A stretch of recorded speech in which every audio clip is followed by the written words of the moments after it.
Կիրեկի ժամը 22-ին Սուրանկյան հերթական թողարկմանը դիտեք։ Սահմանին արեստացին լարվածության իրական նպատակը կամ տարածաշրջանային մեծ պատերազմի վերահսվտանգին ընդառաջ, ինչու է աղմկում Ալիևը եւ ինչու Իրանը չի լռի։ Թրամփը հետ է կանգնել գործարքից ապօրինաբար։ Իրանում չկա վստահություն Միացյալ Նահանգների նկատմամբ։ Ռազմական ճանապարհով հարվածել Իրանին։ Շատ վատ բաներ կպատահեն Իրանի հետ։ Իրանն այլ հայտարարում է, որ այդ քայլին էլ կգնա։ Նրանք սպառնում են հարձակվել մեզ վրա։ Կովկասին ալվածելու է միանշանակ։ Հաղթանակ թաղամասի ոդիսականն ու գերեզմանների հարևանության բնակվողների մղձավանջը, ինչ ասել է սանիտարական գոտի եւ ինչու են ուղղորդում կադաստրու դատարան։ Մեր ընտանիքի դառը տանջանքը գերեզմանատունը էսա պարզերում որտեղ է հաստատ համարել ենք դրա հետադարձ ուժ ունենա տարածքի նաեւ նախկինում փաստաթղթերը այդպես էլ հիմք չեն հանդիսանում կադաստրի կոմիտեի համար։ Այնտեղ կան որոշ հարցեր, ամեն ընտրություններին դա վիճակման թեմա է լինում։ Գեղեցիկ Երևանում մոլուցքը եւ առողջության աստված վնասը, ինչ ավարտ է ունեցել քթի վիրահատությունն ու ինչ արդարացումներ են բերել բժիշկները։ Շնչելիս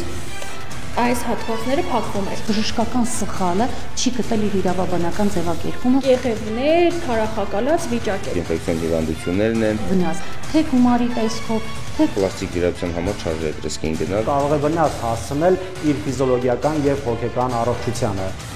Դիլիջանում կրակված պարկուճներ, արյան հետքեր կամ Չարենցավանի ողբերգության բացառիկ մանրամասները, ինչ հանգամանքներում է վթարվել հրշեջների մեքենան եւ ինչպես հայր ու որդի ժամերի տարբերությամբ նույն վայրում վրաերթի ենթարկվեցին։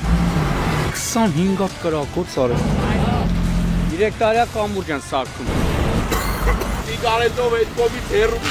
Սաղ կրակոցի հետքերն են։ Արնանման նյութի Լքված ընտանիքի մոտ արթնացած հույսն ու երեխաների երազանքներ իրականացնողները, ֆինանսական մեծ օժանդակությունն ու պատվախնդիր կնոջ երախտիկ է խոսքը։ Ես երեխանից վրեն եմ նստելու։ Երկար ժամանակ չեկնա մտամթերքի կարիք, որոշեցի, որ դեպի ուրախության նվիրեմ մահճակա։ Ես հենց այս մահճակալն ուզում եմ։ կնակը շատ վատ վիճակում էր գտնվում։ Ձեզ բերել են կաբաս եւ ցեմենտ։ Շատ ուրախացել եմ բազմոցի համար։ Ցավոտ հարցերի պատասխանները կգտնենք միասին։